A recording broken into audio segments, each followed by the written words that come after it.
Hello, magandang araw sa inyo mga ka-JBC Tech.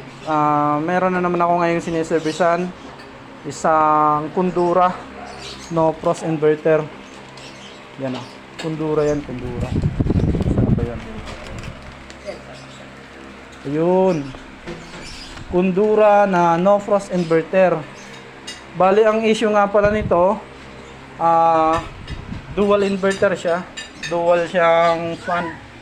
Dual fan, meron din sa baba, meron sa taas. Ayan. Bali, ang issue nito, umiingay yung kanyang fan motor pagka umiingay yung kanyang fan motor pagka yung kanyang yelo ay kumakapal sa kanyang evaporator tube. Alam niyo kung bakit kumakapal yung kanyang evaporator tube sa pagyelo? Yan ay sanhiyan nitong tinatawag na defrost sensor. Pag hindi na active ang kanyang defrost sensor, hindi niya napapatayin yung compressor o hindi na siya mag-automatic para tumigil yung compressor. Pag hindi tumigil ang compressor, tuloy-tuloy lang siya sa pagyelo, sa pag-frosting hanggang kumapal siya, hanggang abutin ng kanyang fan blade yung kanyang ice. Yan. Pag kumapal na sa nang kumapal, iingay na yung fan motor. Yan. Ibig sabihin, kung working naman yung kanyang fan motor at umiingay lang pagka tumatagal na sa pag-iko, sa pag-andar ng refrigerator, ibig sabihin sira ang kanyang defrost sensor. Yung defrost sensor, yan yung dapat pag na-reach niya na yung tamang lamig, mamamatay na dapat siya. Mamamatay na dapat yung kanyang defrost sensor. Magpapa-automatic na sa kanyang compressor na sisignal siya sa kanyang board na patayin mo na ako dahil sobra na ang lamig. Pag hindi siya active, yun ang nagiging sanhi niya, nagpo-frosting ng sobra yung evaporator system hanggang sa tumama na yung fan blade sa ice dito. Tapos iingay na siya ng iingay.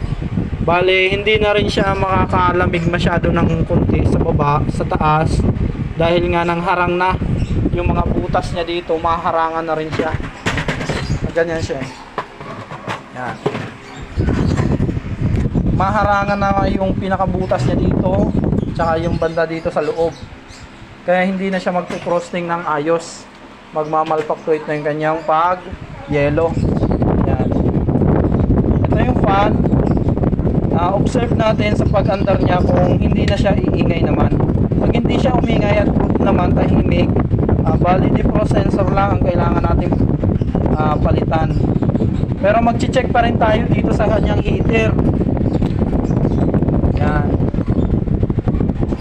Ito ang tinatawag na heater plate. Heater niya to, heater. Itong kulay puti na yan.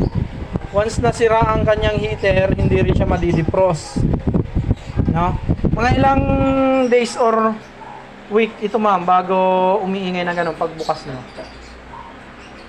Halimbawa, sinaksak nyo ngayon, kailan siya totaling nag-iingay na? Mga 3 days, 4 days? Depende. Halimbawa, pinag-ingay, pinatay namin ng mga kalating oras ng oras.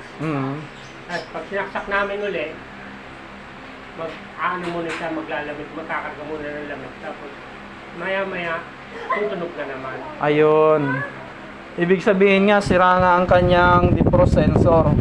Pero dati, Yan.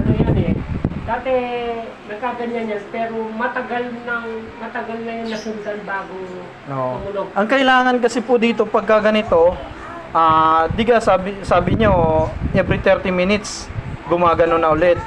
Kasi nga, hindi pa siya masyadong nalusaw yung ice, tapos kakapal na uli yun hanggang sa tamaan yung fan niya. Eh kung ito ay nalusaw na ng diretso, tapos pag sinaksak mo so, mga ilang days bago siya uli magkaganon. Dahil nga nang puro lusaw na yung yelo.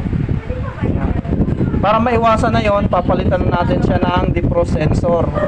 Okay? Ayan, bale mga ka-JBC Tech, ito yung kanyang defrost sensor. Yan. Ito yung defrost sensor na tinatawag.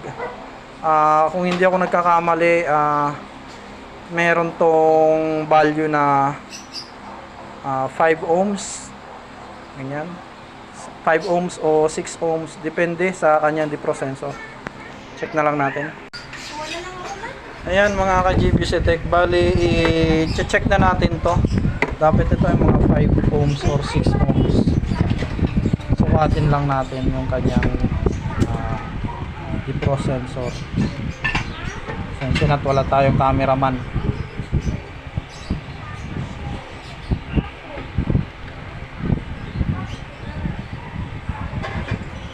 Hirap kumuha ng ano. Makikisuyo naman po.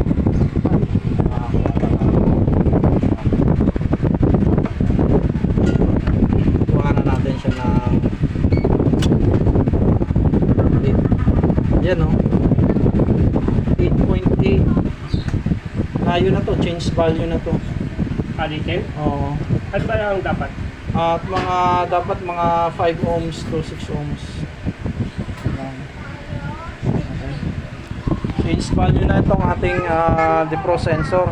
Kailangan na natin tong palitan para siya ay maging active na yung kanyang automatic sa kanyang evaporator system. Ayan mga ka-GBC Tech, bali ito yung ating ikakabit na DePro sensor pang Samsung. Ayan, pang Samsung inverter. Ito yun. Kuha natin siya ng value.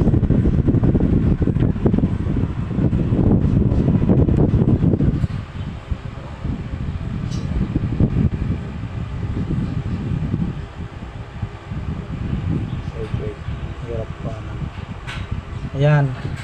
Meron siya nakukuhang 4.2. Pwede pa siya. Pasok siya sa 5. Basta wag lang 3.7. Ayun. 3.3.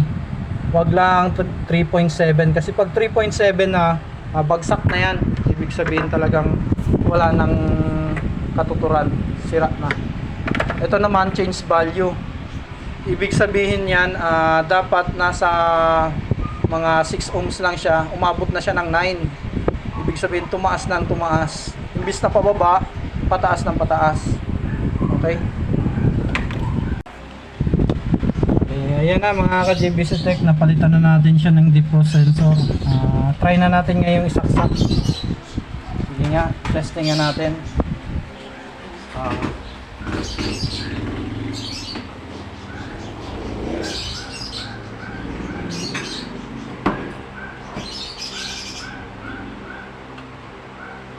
Saksak na ni ma'am.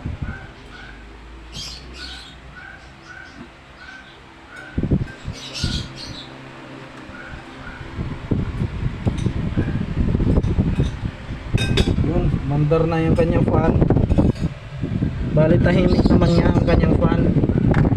Yun lang naging problema nito. Kaya lang umiingay yung fan, gawa nga ng kumapal yung yelo dahil sa kanyang DePro sensor. Okay.